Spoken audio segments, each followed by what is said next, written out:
जयपुर में हुए उस हादसे की जिसकी वजह से कई लोगों की जिंदगी अब तक जा चुकी है। दरअसल भाकरौटा के अजमेर हाईवे पर एलपीजी गैस से भरे टैंकर और एक ट्रक में टक्कर हो गई। इसके बाद धमाके के साथ ही भीषण आग लगी और आग की इंटेंसिटी इतनी तेज थी कि उसने आसपास की कई गाड़ियों को भी आगोश में ले लिया।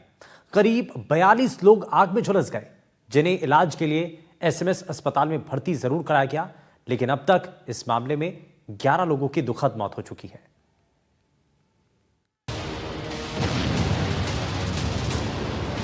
अरे आ गया तक सकती है।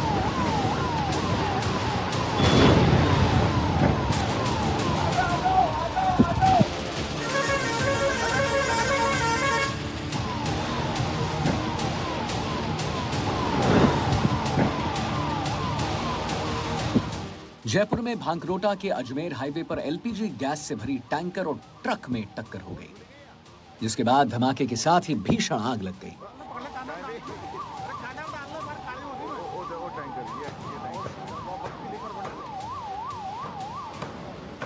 आग की इंटेंसिटी इतनी तेज थी कि उसने आसपास की कई गाड़ियों को अपने आगोश में ले लिया। करीब 42 लोग आग में झुलसे हैं, जिन्हें इलाज के लिए एसएमएस अस्पताल में भर्ती कराया गया है। समय सुबह 5:30 बजे। यह वही वक्त था जब जयपुर के भांकरोटा अजमेर हाईवे पर मौत के मंजर से चीख पुकार मच गई। एलपीजी गैस टैंकर और ट्रक की टक्कर में चारों ओर कोहराम मच गया। कि ये ठीक सामने पेट्रोल पंप के बाहर सीएनजी के लिए फ्यूल के लिए जो गाड़ियां खड़ी हुई थी, ट्रक जो खड़े हुए थे, उनकी स्थिति क्या है। पूरी तरीके से ये गाड़ियां उस आग की, उस धमाके की चपेट में आई। ये ट्रक देख लीजिए, इस ट्रक में इस वक्त क्या स्थिति है। और ठीक सामने 2 ट्रक ये भी हैं और इनके ठीक बगल में एक कार भी आपको मैं दिखा रहा हूं। धमाका इतना तेज था कि आसपास का पूरा इलाका हिल उठा। अरे आ गया तक सकती है।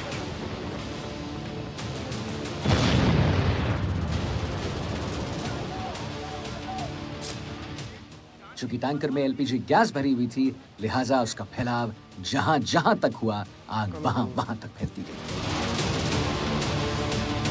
आग की इंटेंसिटी इतनी तेज थी कि देखते ही देखते दर्जन भर गाड़ियों को आग ने अपने आगोश में ले लिया।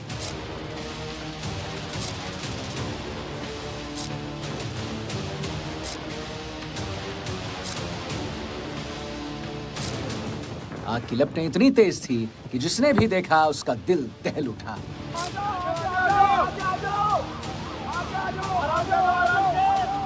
कोई बदहवास होकर भाग रहा था, कोई मदद की गुहार लगा रहा था।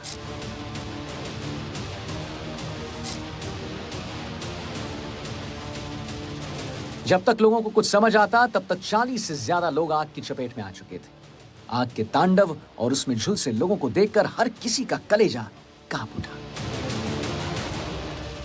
आनंद फानन में रेस्क्यू ऑपरेशन शुरू हुआ, लेकिन आग इतनी भयंकर थी कि उसे काबू करने में घंटों लग गए।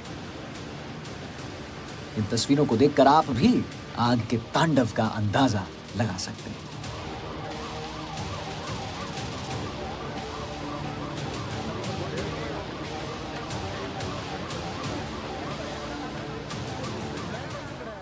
यहाँ पर ठीक मेरे जो सामने है, ये ट्रैफिक पॉइंट की लाइट अगर आप कैमरामैन जसराज दिखा सकें, वहाँ पर एक सीएनजी से भरा हुआ टैंकर जो है वो यू टर्न ले रहा था और ठीक सामने से एक दूसरा ट्रक आ रहा था। यू टर्न लेने के दौरान पीछे से उसमें ट्रक ने टक्कर मारी और उसके बाद इतना तेज विस्फोट हुआ कि इसके आसपास जितनी 500 मीटर में गाड़ियाँ खड़ी थी, चूँकि ये व्यस्तम इलाका है जयपुर अजमेर हाईवे, और यहाँ पर जो हादसा हुआ उसमें आसपास की जितनी गाड़ियां हैं वो सब चपेट में आ गई, जिनमें करीब 12 के आसपास जो ट्रक हैं, कुछ कारें भी हैं, बाइक भी हैं, और हमारे साथ दमकल विभाग के कुछ कर्मी भी हैं। आप सबसे पहले सुबह आज यहाँ पर आए थे, कितने बजे आए थे और क्या देखा था आपने? हमने देखा था ये टैंकर के आगे 2 बोडियां पड़ी थी और कम से कम 8-10 गाड़ियों में एक साथ आग लग रही थी।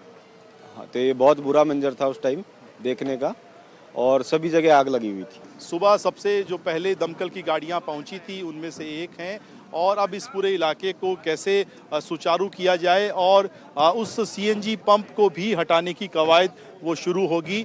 ठीक सामने आप देख पा रहे हैं और ये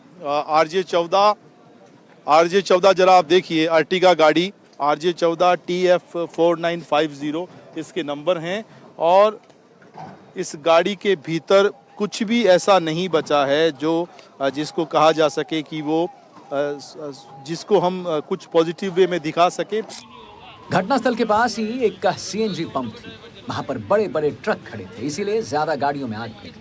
ये तो गनीमत रही कि रेस्क्यू ऑपरेशन जल्द शुरू हुआ, नहीं तो और एक बड़ा नुकसान हो सकता था। ये इधर कंटेनर है ना, इसमें सबसे पहले इसमें गैस लीक हुई थी और फिर एक यहाँ स्लीपर बस है, उसमें से 40-45 आदमी थे। हमने उनमें से 5-7 आदमी तो डेथ हो गए madam on spot he. Delhi public school की मैडम पढ़ाने आती थी, उनकी गाड़ी भी ऑन स्पॉट, वो भी मैडम भी खत्म हो गई बिल्कुल। साथ के साथ ही ये मेन कंटेनर है जिसमें आग लगी थी मैडम, और इस ट्रक की वजह से उसका जो स्लीपर का गेट था ना वो इसके आड़ में आ गया, तो वो खुल नहीं पाया, तो खिड़कियां तोड़ के हमने उनको निकाला था। बहुत हमारी 5:30 कॉल आया, हम तो तुरंत वहाँ से गाड़ी लेके आए कालवर लोकेशन से हमें, तो हमने बहुत ही अफरा-तफरी मच रही थी, पब्लिक इधर उधर भग रही थी, आगों से अंदर बस में से काटे पेशेंटों को, तो बहुत हालत गंभीर थी उनकी। क्या माहौल था? मैंने सुना है लोग चिल्ला रहे थे, बहुत ही खतरनाक था, पब्लिक बहुत ही घबरा रही थी। मैडम सीएम साहब भी यहाँ मौजूद थे, इनकी पीठ थपथपाई, तो पब्लिक ने अफरा-तफरी मचने से बहुत ही हादसा गंभीर हुआ था कि कोई किधर भग रहे थे, कोई जले हुए थे। हरियाणा रोडवेज थी, उसमें तो लाइव ही थे, सभी चिल्ला रहे थे सर बचाओ बचाओ। हमने पत्थर से गेट तोड़ा, फिर उनको निकाल के बाहर भेजे, वो सब सेफ है मैम। घायलों को एसएमएस अस्पताल पहुंचा दिया गया, लेकिन जब तक इलाज शुरू होता उनमें से कुछ की सांसें उखड़ चुकी थी। अभी भी कई घायलों की स्थिति नाजुक बताई जा रही है। 40 से अधिक मरीज जो हैं वो यहाँ पर अब तक पहुँचे हैं और उनमें 28 अभी भी इलाजरत हैं, क्योंकि कुछ मरीज जो कि गंभीर रूप से घायल नहीं थे, गंभीर रूप से नहीं झुलसे थे, उनको इलाज के बाद यहाँ से रिलीव कर दिया गया है। 4 मौतें यहाँ पर हुई हैं, 2 डेड बॉडी आई थी और एक शव का सिर्फ अवशेष जो है वह यहाँ पहुँचा था। अब तक 7 मौतों की सूचना है। पूरी तरह से जनरल सर्जरी के सभी डॉक्टर्स को, नर्सिंग स्टाफ्स को यहाँ पर लाया गया है। जो बर्न वार्ड में पहले से जो एडमिट थे मरीज, उनको यहाँ से जो स्टेबल थे थोड़े, उनको दूसरे वार्ड में भर्ती कराया गया है। हादसे की सूचना जैसे ही मिली, सीएम तुरंत मौके पर पहुंचे और अस्पताल जाकर पीड़ितों का हाल भी जाना। बहुत ही दर्दनाक घटना है और जिस तरह से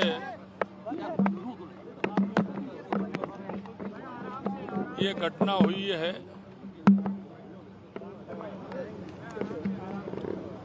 बहुत ही दर्दनाक है। इस घटना को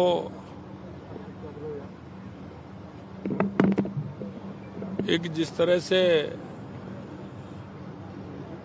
सुबह का समय था, कारण तो मालूम पड़ेंगे कि ड्राइवर ने किस तरह से किया और इस टैंकर के माध्यम से जो एक आग का एक तांडव बना। सबसे पहले तो मैं जो इस घटना में हताहत हुए हैं उनको मैं संवेदनाएं प्रकट करता हूं और मैं हॉस्पिटल जाकर के भी आया हूं।